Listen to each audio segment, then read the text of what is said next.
Friends, welcome to our channel.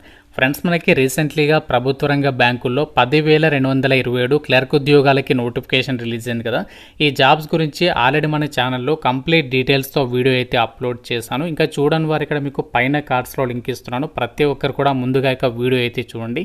ఈ వీడియోలో ఈ యొక్క క్లర్క్ ఉద్యోగాలకి సంబంధించి మనము ఎలా అప్లికేషన్ చేసుకోవాలి, మొబైల్లో step by step application process అనేది ఎక్స్ప్లెయిన్ చేయబోతున్నాను. సో కాబట్టి వీడియోని జాగ్రత్తగా చివరి వరకు చూసేసి అప్లికేషన్స్ అయితే పెట్టుకోండి. 40,000కి పైగానే సాలరీ ఉంటుంది. అన్నీ కూడా పర్మనెంట్ ఉద్యోగాలు. మీ సొంత జిల్లాలో మీ సొంత జిల్లాకి దగ్గరలోనే పోస్టింగ్ అనేది పొందొచ్చు. కాబట్టి ఎవరు కూడా వదులుకోవద్దు. సో తప్పనిసరిగా లైక్ చేసి వీడియోని లాస్ట్ వరకే చూడండి. ఛానల్ని కొత్తగా చూసిన వాళ్ళు సబ్స్క్రైబ్ చేసుకొని చూడండి. పేద విద్యార్థులందరినీ దృష్టిలో పెట్టుకొని గవర్నమెంట్ జాబ్స్కి సంబంధించి ఎవరైతే ఇంటి దగ్గర నుంచి ప్రిపేర్ కావాలని చెప్పేసి అనుకుంటున్నారో వాళ్ళ కోసం మన ఛానల్కి సంబంధించినటువంటి ఆర్కే లాజిక్స్ యాప్లో మీకు అన్ని రకాల గవర్నమెంట్ జాబ్ ఎగ్జామ్స్కి సంబంధించి కోర్సెస్ అనేవి ఆన్లైన్లో అయితే ప్రొవైడ్ చేస్తున్నాము. మీరు చక్కగా ఇంటి నుంచి ఒక జాబ్స్కి అయితే ప్రిపేర్ కావచ్చు. రైల్వే, బ్యాంక్, ఎస్ఎస్సి అన్ని రకాల కోర్సెస్కి సంబంధించి ఇందులో క్లాసెస్ అయితే ఉన్నాయి. 15 years ఆఫ్ ఎక్స్పీరియన్స్ ఉన్నటువంటి ఫ్యాకల్టీస్ అయితే మీకు ఇందులో క్లాసెస్ అయితే ప్రొవైడ్ చేస్తున్నాము. యాప్ లింక్ మీకు డిస్క్రిప్షన్లో కామెంట్ సెక్షన్లో ఇచ్చాను. ఆర్కే లాజిక్స్ అని చెప్పేసి ఉంటుంది. ప్రతి ఒక్కరు డౌన్లోడ్ చేసుకొని అందులో మీకు ఫ్రీ డెమో వీడియోస్ కూడా ఉన్నాయి. నచ్చితేనే ఫుల్ కోర్స్ అయితే తీసుకోండి. మీకు నోటిఫికేషన్ గురించి ఒక షార్ట్ ఫామ్లో అయితే చెప్తాను. ఈ యొక్క నోటిఫికేషన్ మనకి IBPS నుంచి, అంటే institute of banking personal selection నుంచి కస్టమర్ సర్వీస్ అసోసియేట్, వీటినే మనము క్లర్క్ అని చెప్పేసి పిలుస్తూ ఉంటాం. ఈ యొక్క క్లర్క్ ఉద్యోగాలకి రిక్రూట్మెంట్ అయితే చేస్తున్నారు.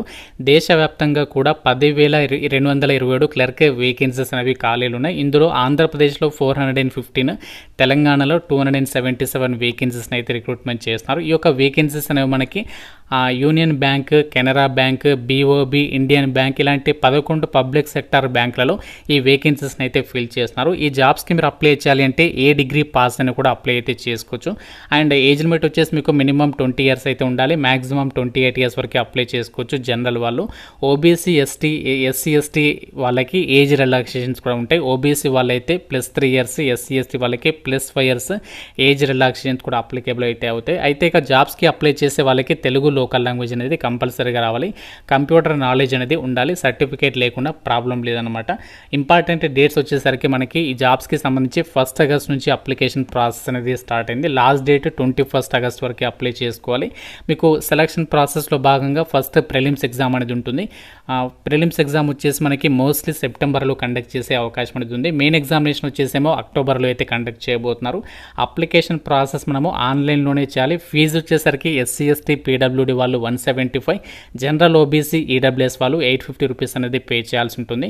సో మీకు ఎగ్జామినేషన్స్ వచ్చేసి ఆన్లైన్లోనే CBT విధానంలో కండక్ట్ చేయబోతున్నారు. ఈ జాబ్స్కి మీకు ఎలాంటి ఇంటర్వ్యూ అయితే ఉండదు. సాలరీ వచ్చేసి 40,000కి పైగానే ఉంటుంది. మీ యొక్క సర్వీస్ని బట్టి మీకు ఫర్దర్గా ఇంక్రిమెంట్స్ కూడా ఉంటాయి సాలరీకి సంబంధించి. ఇప్పుడు మనము ఈ జాబ్స్కి సంబంధించి step by step application process అనేది చూద్దాం.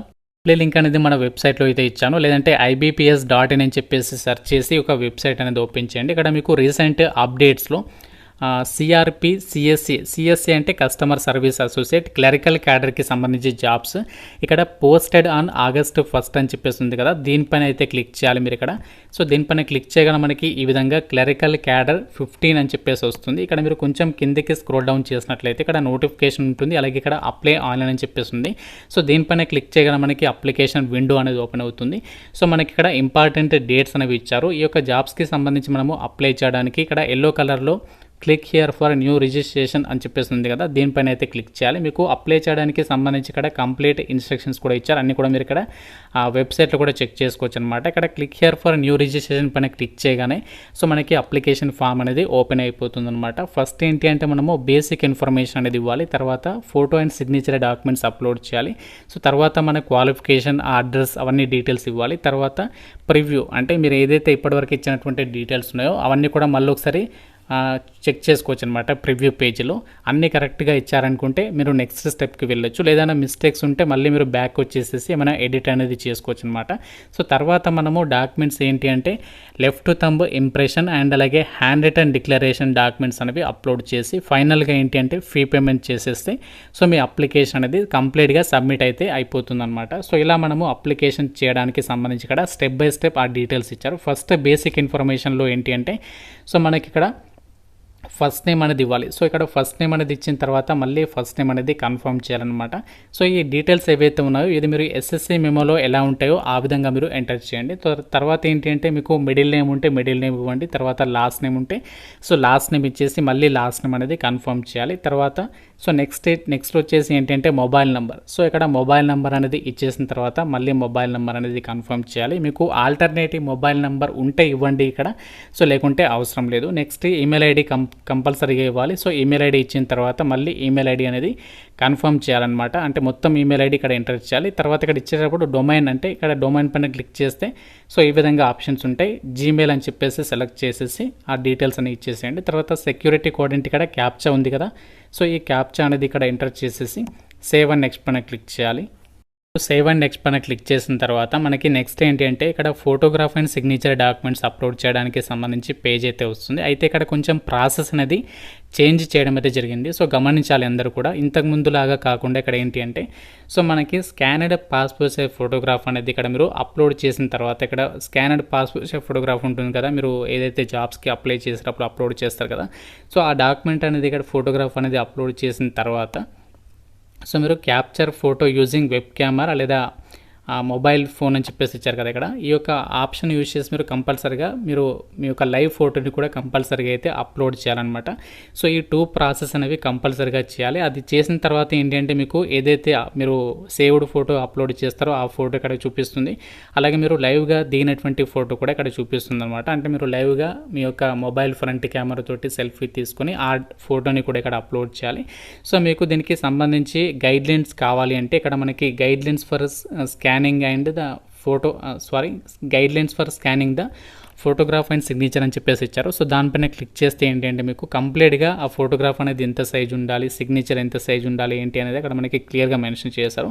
అది ఒకసారి చెక్ చేసుకోండి. తర్వాత ఇవన్నీ కూడా అప్లోడ్ చేసిన తర్వాత మళ్ళీ ఇక్కడ సిగ్నేచర్ డాక్యుమెంట్ అనేది ఇక్కడ బ్రౌజ్ పైన క్లిక్ చేసి అప్లోడ్ చేయాలి. సో చేసిన తర్వాత ఒక చెక్ బాక్స్ అనేది ఇచ్చేసేసి నెక్స్ట్ పైన క్లిక్ చేయాలి. ఇక్కడ ఫోటో అండ్ సిగ్నేచర్కి సంబంధించి గైడ్లైన్స్ అనేవి ప్రతి ఒక్కరు ఒకసారి చెక్ చేయండి. సో చెక్ చేసి అప్లోడ్ చేయండి. తర్వాత నెక్స్ట్ పైన క్లిక్ చేయండి. ఈ పాస్పోర్ట్ సైజ్ ఫోటోగ్రాఫ్ వచ్చేసి మనకి మినిమం 20 నుంచి మ్యాక్సిమం 50 KB లోపు అయితే ఉండాలి సైజ్ అనేది. అండ్ ఆ యొక్క డాక్యుమెంట్ ఫైల్ వచ్చేసి మనకి జేపీఈజీ లేదా జేపీజీ ఫార్మాట్లో అప్లోడ్ చేయాలి. ఇక్కడ డైమెన్షన్స్ వచ్చేసి 200x230 పిక్సెల్స్ అని చెప్పేసి ఇచ్చారు. అలాగే 4.5 సెంటీమీటర్స్ ఇంటూ 3.5 సెంటీమీటర్స్ అని చెప్పేసి మెన్షన్ చేశారు.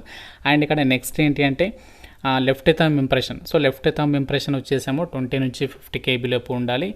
ఇది కూడా జేపీఈజీ లేదా జేపీజీ ఫార్మాట్లో అప్లోడ్ చేయాలి. అండ్ 240x240 పిక్సెల్స్లో 3 సెంటీమీటర్స్ ఇంటూ 3 సెంటీమీటర్స్ పిక్సెల్స్లో ఉండాలి అని చెప్పేసి ఇచ్చారు. అండ్ సిగ్నేచర్ వచ్చేసేమో 10 నుంచి 20 KB లోపు ఉండాలి. 140x60 పిక్సెల్స్లో ఉండాలి అని చెప్పేసి ఇచ్చారు. అండ్ మనకి హ్యాండ్ రిటన్ డిక్లరేషన్ వచ్చేసేమో 50 నుంచి 100 KB లోపు ఉండాలి. ఇది కూడా జేపీఈజీ. అన్నీ కూడా మనము జేపీఈజీ లేదా జేపీజీ ఫార్మాట్లోనే అప్లోడ్ చేయాల్సి ఉంటుంది అనమాట. అండ్ అలాగే live photo and signature documents అనేవి అప్లోడ్ చేసిన తర్వాత నెక్స్ట్ ఇక్కడ బేసిక్ డీటెయిల్స్లో ఏంటి అంటే సో ఫస్ట్ ఇక్కడ మీ యొక్క కేటగిరీ అంటే మీ క్యాస్ట్ అనేది సెలెక్ట్ చేసుకోవాలి. బీసీ వాళ్ళందరూ కూడా ఓబీసీ పెట్టండి. ఓసీ వాళ్ళైతే మాత్రం జనరల్ అని చెప్పేసి పెట్టాలి. ఈడబ్ల్యూఎస్ వాళ్ళైతే ఈడబ్ల్యూఎస్. ఆ విధంగా మీరు ఇక్కడ ఆ యొక్క కేటగిరీ అని చెప్పేసి సెలెక్ట్ చేసుకోవాలి. సో తర్వాత are you a person with benchmark disability of 40% and above అని చెప్పేసి అంటున్నారు. సో మీరు ఒకవేళ పీడబ్ల్యూడీ క్యాండిడేట్ అయితే ఇది ఎస్ పెట్టండి, లేకుంటే నో అని చెప్పేసి సెలెక్ట్ అయితే చేసేసేయండి. సో తర్వాత ఏంటి అంటే సో ఇవన్నీ కూడా వదిలేసేయండి, అవసరం లేదు. తర్వాత మనకి నెక్స్ట్ మనము సెలెక్ట్ చేయాల్సినటువంటి ఆప్షన్ ఏంటి అంటే are you a person with specified disability, ఇది కూడా మనకి నో అని చెప్పేసి అయితే పెట్టేసేయండి. సో తర్వాత next religion to which you belong. So మీరు ఏ రిలీజియన్, హిందువా, అవన్నీ కూడా ఇక్కడ మనకు ఆప్షన్స్ ఉంటాయి. మీరు హిందూ అయితే హిందూయిజం అని చెప్పి సెలెక్ట్ చేసేసి ఒకవేళ మీరు మైనారిటీ కమ్యూనిటీ వాళ్ళు అయితే ఎస్ సెలెక్ట్ చేయండి, లేకుంటే నో అని చెప్పేసి సెలెక్ట్ చేయండి. తర్వాత are you an ex servicemen. So ex servicemen కాదు కాబట్టి నో అని చెప్పేసి పెట్టండి. తర్వాత ఇది కూడా నో అని చెప్పేసి అయితే ఇచ్చేసేయండి. అంటే గవర్నమెంట్ ఎంప్లాయ్ అయినట్లయితే మాత్రమే ఇది ఎస్ పెట్టాలి, లేకుంటే నో అని చెప్పేసి పెట్టాలి. తర్వాత ఇది కూడా నో అని చెప్పేసి అయితే ఇచ్చేసేయండి. నెక్స్ట్ మనకి ఇక్కడ ఇవి రెండు కూడా నో అని చెప్పేసి అయితే సెలెక్ట్ చేసేయండి. ఇవి రెండు కూడా నో అని చెప్పేసి సెలెక్ట్ చేసిన తర్వాత so next have you appeared for the CRP or CW for clerical CSA cadre earlier. So మీరు ఇంతకుముందు ఈ యొక్క కస్టమర్ సర్వీస్ అసోసియేట్ క్లర్క్ జాబ్స్కి మీరు అప్లై చేశారని చెప్పేసి అంటున్నారు. సో అప్లై చేసి అటెంప్ట్ చేస్తే ఎస్ పెట్టండి, లేకుంటే మీరు ఎగ్జామినేషన్కి అటెండ్ కాకపోతే నో అని చెప్పేసి పెట్టండి. అటెంప్ట్ చేస్తే ఎస్ సెలెక్ట్ చేస్తే మీరు ఎన్నిసార్లు అటెంప్ట్ చేస్తారు ఎగ్జామ్ అనేది ఇక్కడ మీరు మెన్షన్ చేయాలి. దానికి సంబంధించి డీటెయిల్స్ అనేవి ఇవ్వాలి, లేకుంటే నో అని చెప్పేసి సెలెక్ట్ చేసేసేయండి. తర్వాత so next are you trained apprentice. నేను ఆల్రెడీ ప్రీవియస్గా చాలాసార్లు మన వీడియోస్లో కూడా చెప్పాను, అప్రెంటిస్షిప్కి సంబంధించి ఆపర్చునిటీస్ వచ్చినా యూటిలైజ్ చేసుకోండి అని చెప్పేసి చెప్పాను. ఎందుకంటే మనకి ఇక్కడ చూడండి అప్రెంటిస్షిప్ ఆల్రెడీ మీరు కంప్లీట్ చేస్తారని చెప్పేసి అంటున్నారు. ఒకవేళ చేస్తే ఎస్ సెలెక్ట్ చేస్తే ఏంటంటే మీకు ఫర్దర్గా వెయిటేజ్ అనేది దొరుకుతుందన్నమాట. సో ఒకవేళ మీరు అప్రెంటిస్షిప్ ఈ యొక్క పబ్లిక్ సెక్టర్ కానీ, లేదంటే స్టేట్ బ్యాంక్ ఆఫ్ ఇండియాకి సంబంధించి కానీ, లేదంటే ఎనీ అదర్ బిఎఫ్ఎస్ఎస్ సెక్టార్కి సంబంధించి వాటిలో అప్రెంటిస్షిప్ ట్రైనింగ్ కంప్లీట్ చేస్తే ఇది ఎస్ పెట్టాలి, లేకుంటే నో అని చెప్పేసి పెట్టాలి. సో నో పెడితే ఏంటంటే ఇవన్నీ కూడా మనకు ఫిల్ చేయాల్సినటువంటి అవసరం లేదు. ఒకవేళ ఎస్ పెడితే మాత్రం ఇక్కడ మీరు ఏ బ్యాంక్లో వర్క్ చేశారు, ఆ ట్రైనింగ్ ఎప్పుడు స్టార్ట్ అయింది, ఆ డీటెయిల్స్ ఇవ్వాల్సి ఉంటుందన్నమాట. సో నో పెట్టేస్తే అవసరం లేదు. సో తర్వాత did you registered on national apprenticeship training scheme NATS పోర్టల్లో మీరు రిజిస్టర్ చేసుకున్నారా అని చెప్పేసి అంటున్నారు. సో ఒకవేళ చేసుకుంటే ఎస్ పెట్టండి, లేకుంటే నో పెట్టండి. ఒకవేళ చేసుకుంటే ఎస్ పెడితే ఏంటి అంటే ఆ రిజిస్ట్రేషన్ నెంబర్ ఉంటుంది ఎన్ఏటిఎస్కి సంబంధించి కానీ ఎన్ఏపిఎస్కి సంబంధించినటువంటి వెబ్సైట్లో మనకి ఎన్రోల్మెంట్ నెంబర్ అనేది వస్తుంది. ఆ నెంబర్ అనేది ఇక్కడ మీరు ఎంటర్ చేయాలి, లేకుంటే నో పెడితే అవసరం లేదనమాట. మనకి నెక్స్ట్ స్టెప్ ఏంటి అంటే ఇక్కడ నేషనాలిటీ లేదా సిటిజన్షిప్. ఇక్కడ నేషనాలిటీ దగ్గర ఇండియన్ అని చెప్పేసి పెట్టాలి. తర్వాత vacancies of the state or UT you are applying for. మీరు ఏ స్టేట్కి అప్లై చేయాలి అనుకుంటున్నారో ఆ స్టేట్ సెలెక్ట్ చేసుకోండి. ఆంధ్రప్రదేశ్ వాళ్ళైతే ఆంధ్రప్రదేశ్ సెలెక్ట్ చేసుకోండి, తెలంగాణ వాళ్ళైతే తెలంగాణ సెలెక్ట్ చేసుకోండి.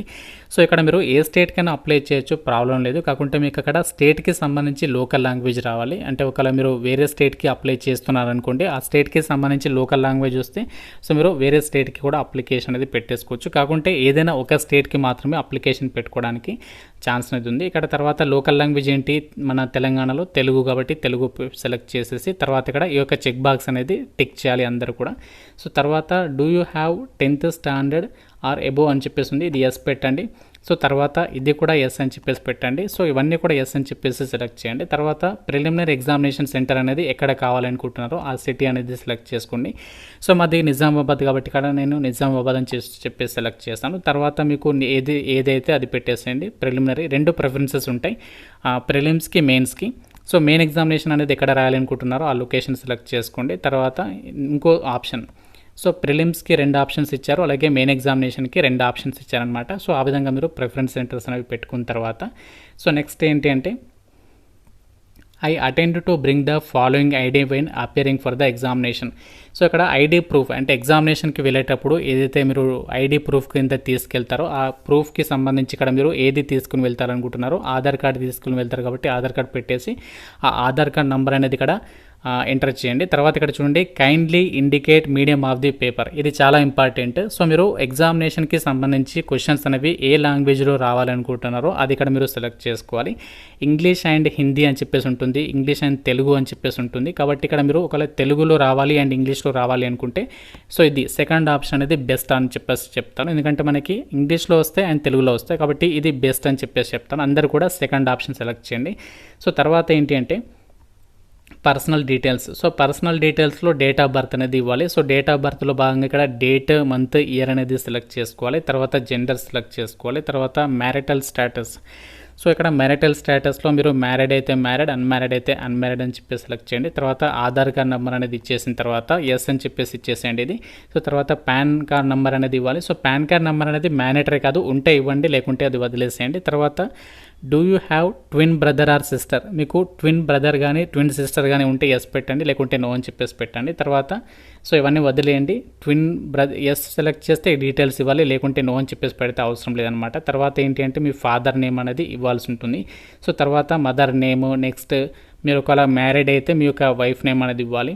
సో తర్వాత ఏంటి అంటే next address details. So address డీటెయిల్స్లో ఏంటి అంటే అడ్రస్ 1లో మీ యొక్క డీటెయిల్స్, అడ్రస్ 2 ఈ విధంగా మొత్తం డీటెయిల్స్ అన్నీ కూడా కరెస్పాండెన్స్ అడ్రస్కి సంబంధించి పర్మనెంట్ అడ్రస్కి సంబంధించి డీటెయిల్స్ అనేవి ఇవ్వండి. ఒకవేళ కరెస్పాండెన్స్ అడ్రస్కి సంబంధించి పర్మనెంట్ అడ్రస్ ఒకటే అయినట్లయితే ఒక చెక్ బాక్స్ అనేది టిక్ చేస్తే సో ఈ డీటెయిల్స్ అన్నీ కూడా కింద మనకి ఆటోమేటిక్గా అయితే కాపీ అయితే అవుతాయి. కాబట్టి ఆ డీటెయిల్స్ అనేవి ప్రాపర్గా అయితే ఇవ్వండి. సో తర్వాత choose the address for GST invoicing. So ఇక్కడ మీరు ఏంటి అంటే కరస్పాండెన్స్ అడ్రస్, పర్మనెంట్ అడ్రస్ ఏదైనా సరే సెలెక్ట్ అయితే చేసేసుకోండి. సో చేసుకున్న తర్వాత అప్లికేషన్ ఫీజు. సో మీరు ఏదైతే క్యాస్ట్ సెలెక్ట్ చేసుకుంటారో దాన్ని బట్టి ఇక్కడ అప్లికేషన్ ఫీజు అనేది చూపిస్తుంది. ఆ ఫీజు అనేది మీరు పే చేయాల్సి ఉంటుంది. తర్వాత ఇక్కడ మీరు అన్ని డీటెయిల్స్ ఇచ్చిన తర్వాత వ్యాలిడేట్ యువర్ డీటెయిల్స్ పైన క్లిక్ చేయాలి. సో క్లిక్ చేయగానే ఏంటి అంటే మనకి ప్రివ్యూ పేజ్ అనేది వస్తుంది. అన్నీ కూడా కరెక్ట్గా ఇచ్చారా లేదో మళ్ళీ ఒకసారి క్రాస్ వెరిఫై చేసుకోవాలి. సో చేసుకున్న తర్వాత ఏంటి అంటే మనము నెక్స్ట్ మనము hand written declaration and left thumb impression documents upload చేయమని కదా. సో అది కూడా అప్లోడ్ చేసేసి సేవ్ అండ్ నెక్స్ట్ పైన క్లిక్ చేసేస్తే మనకి ఫీ పేమెంట్కి సంబంధించి పేజీలోకి అయితే వెళ్తుంది. ఫైనల్గా మీరు ఫీ పేమెంట్ చేసేస్తే అప్లికేషన్ అనేది కంప్లీట్ అయితే అయిపోతుంది అన్నమాట. డాక్యుమెంట్స్ అప్లోడ్ చేసేటప్పుడు చాలామందికి ఇక్కడ కన్ఫ్యూజ్ అవుతూ ఉంటారు, లెఫ్ట్ థంబ్ ఇంప్రెషన్ అనేది ఎలా అప్లోడ్ చేయాలి అని చెప్పేసి. సో మీరు ఇక్కడ ఒక ప్లెయిన్ వైట్ పేపర్ పైన బ్లాక్ ఇంక్ కానీ బ్లూ ఇంక్ కానీ మీ లెఫ్ట్ థంబ్కి సంబంధించి ఇక్కడ పెట్టుకొని సో మీరు ఒక ప్లెయిన్ వైట్ పేపర్ పైన మీ లెఫ్ట్ థంబ్ అనేది పెట్టేసి అది మనము స్కాన్ చేసి అప్లోడ్ చేయాల్సి ఉంటుంది. అలాగే మనకి hand written declaration. So hand written డిక్లరేషన్కి సంబంధించి ఏంటి అంటే ఇక్కడ మనకి అదే ఇన్స్ట్రక్షన్స్లో క్లియర్గా ఇచ్చారు. ఇక్కడ ఈ యొక్క టెక్స్ట్ ఉంది కదా, ఇక్కడ మీరు ఏం చేస్తారంటే ఐ అని చెప్పేసి ఇచ్చిన తర్వాత మీ యొక్క ఫుల్ నేమ్ అనేది ఇచ్చేసి తర్వాత ఈ టెక్స్ట్ అంతా కూడా అక్కడ ఒక ప్లెయిన్ వైట్ పేపర్ పైన సో ఆ టెక్స్ట్ ఫార్మాట్ అంతా కూడా రాసేసి అది మనము డిక్లరేషన్ అనమాట, అది మనము అప్లోడ్ చేయాలి. ఈ విధంగా ఈ 2 డాక్యుమెంట్స్ అనేవి అప్లోడ్ చేసేస్తే సరిపోతుంది. సో అది అప్లోడ్ చేసి ఫీ పేమెంట్ చేయాల్సి ఉంటుంది అనమాట. సో ఇలా మనము డాక్యుమెంట్స్ అప్లోడ్ చేయాలి. ఇది మనకి IBPS clerk, customer service associate, permanent central government ఉద్యోగాలకి సంబంధించినటువంటి జాబ్ నోటిఫికేషన్ డీటెయిల్స్. వీటికి సంబంధించి మీకు కంప్లీట్గా step by step application process అంతా కూడా క్లియర్గా అర్థమైంది అనుకుంటున్నాను. సో మీకు ఎక్కడ కన్ఫ్యూజ్ అవుతుంది అంటే ఫోటోగ్రాఫ్ దగ్గర మాత్రమే. సో కాబట్టి ఫోటోగ్రాఫ్, సిగ్నేచర్ డాక్యుమెంట్ ఇవన్నీ కూడా ప్రాపర్గా అప్డేట్ అన్నీ కూడా రెడీగా చేసుకొని సో మీరు అప్లికేషన్ చేసుకుంటే ఈజీ అయితే అవుతుంది. సో మనకి లాస్ట్ డేట్ వచ్చేసి మనకి ఎప్పటివరకు అంటే 21 ఆగస్ట్ వరకు టైం ఉంది. ఎక్కువ టైం లేదు కాబట్టి వీలైనంత తొందర వరకు అయితే అప్లికేషన్స్ పెట్టుకునే ప్రయత్నం చేయండి. లాస్ట్ డేట్ వరకు అయితే వెయిట్ చేయొద్దు. సో నోటిఫికేషన్ అండ్ అలాగే అప్లై ఆన్లైన్కి సంబంధించి లింక్స్ అన్ని కూడా మీకు డిస్క్రిప్షన్లో కామెంట్ సెక్షన్లో అయితే ఇస్తాం. ఇంకా మీకు ఏదైనా డౌట్ ఉంటే నాకు కామెంట్ రూపంలో అయితే అడగండి. ప్రతి ఒక్కరు కూడా లైక్ చేసి ఒక వీడియోని మీ ఫ్రెండ్స్తో అయితే షేర్ చేయండి. ఛానల్ని సబ్స్క్రైబ్ చేసుకోండి. Thank you so much guys.